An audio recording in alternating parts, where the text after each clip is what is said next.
Hey guys, this is just a quick improvised tutorial on some tips and tricks in Planet Coaster. It's a little bit unorganized, but it was requested and I promised, and it might give some good insight into what I'm doing in my regular episodes, except at 12 times the speed, so it might not be as easy to catch. So first, in any building you build, you're limited to the grid, which is the size of a basic wall, as you can see, but you can actually make the grid smaller by placing a sandstone curved column and just removing it directly afterwards, and now you'll just be able to place on quarter tile grids. Likewise, if you just start building a building, you'll only be able to raise it in full wall height increments, but if you very quickly place one of these flat roofs and remove it shortly afterwards, you'll actually be able to instantly place everything in very small increments like this.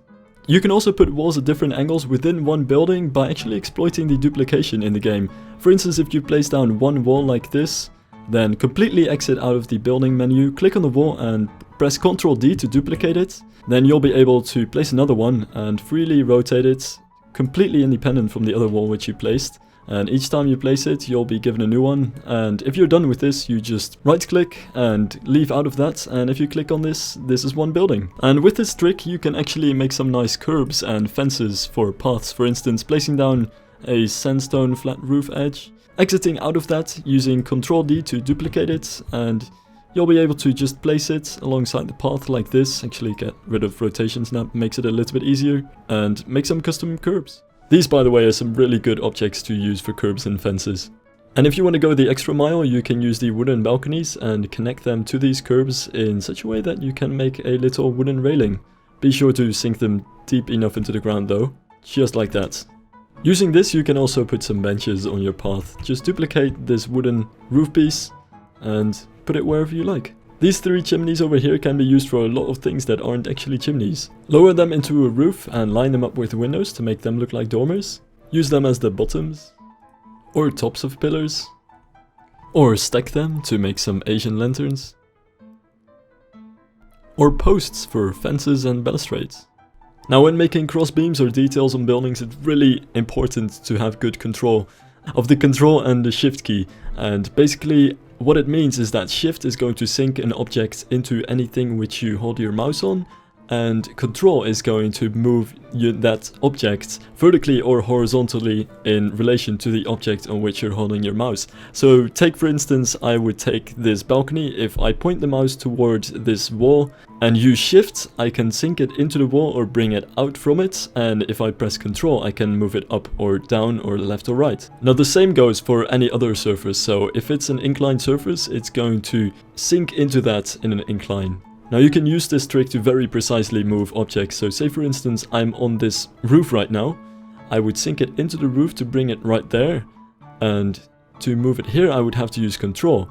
But now my mouse is pointed toward the wall, so if I press shift now, I can move it into the same direction as I just now did. So always keep in mind what your mouse is pointing at and use control and shift to your advantage to move any object anywhere. The easiest way to make horizontal cross beams is to use the wood platform overhang, which we used for a bench earlier, and just sink it into a wall just like that, with the narrow thing sticking out.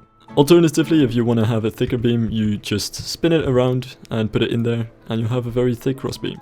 And if you want to have a diagonal cross beam, you take the wood balcony, put it on a roof like this, and bring it out to the front here using control, then using shift, then using control again. You can sink it down if your mouse is on the walls, and by using shift from this point onward, you can sink it into the wall. Now, since an object will rotate itself based on the surface which you're placing it on, you can actually place some mock objects to get a specific rotation which you need. For instance, if I want to make a less steep crossbeam, you can place a roof like this, and then very similar to how I just did it, place a balcony on it and sink it into this building, bring it out using shift, and maybe just slightly change that placement like that, and there you go. You can also use this to make cornerstones for your buildings. If you take the roof molding stone flats and put it on the opposite surface of where you want to put the cornerstone, and then sink it into it and drag it down, you can actually make a row of cornerstones. One thing to keep in mind when you're doing this though is to make sure at all times to keep your cursor pointed at the wall on which you originally placed the molding, because if you don't and you accidentally click on the grass for instance, your thing will rotate and you'll have to place it all over again. Similar to this, you can also make some straight concrete posts at any building by placing it on the opposite side, sinking it into the wall like this, and then simply stack it. This is also a good example of how the rotation of an object also determines on the place within that object that you may have your mouse over. For instance, if I would click right now and place this building while having my mouse over this wall, the thing would instantly rotate and be useless. But if I keep the cursor exactly on that face of the object, which faces the same direction as where I originally placed the object, I can still place it and it won't be doing anything weird when it comes to rotations. Barrels make some pretty good planters.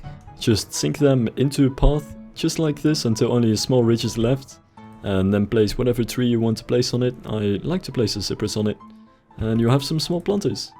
This game doesn't offer any ferns so far, but you can actually sink a palm into the ground a little bit and make it look like quite a fern.